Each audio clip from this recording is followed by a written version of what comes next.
एक समय की बात है। एक छोटा गांव था। गांव में एक संत रहते थे जिनका नाम नानक था।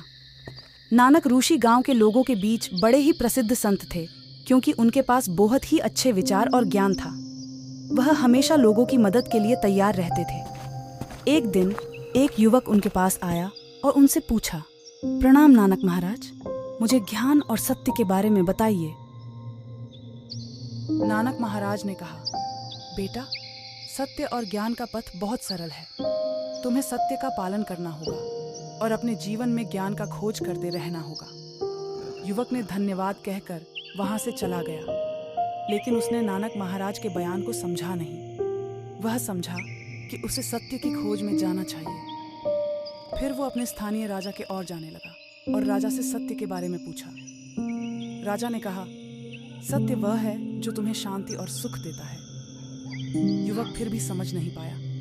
वह और भी लोगों से पूछताछ करता रहा, लेकिन उसको सत्य का असली अर्थ समझ नहीं आया। फिर एक दिन वो फिर से नानक महाराज के पास जाकर पूछा, महाराज, मैंने सत्य की खोज करने में बहुत कोशिश की, लेकिन मुझे सत्य का अर्थ नहीं समझ आया।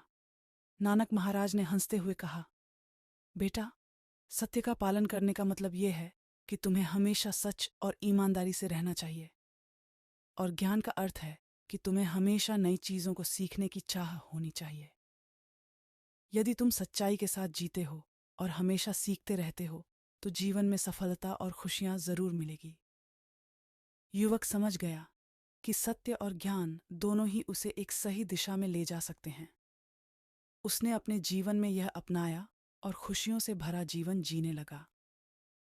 इस कहानी से हमें यह सीखने को मिलता है कि सत्य और ज्ञान के पालन से हम अपने जीवन को सफल और खुशहाल बना सकते हैं।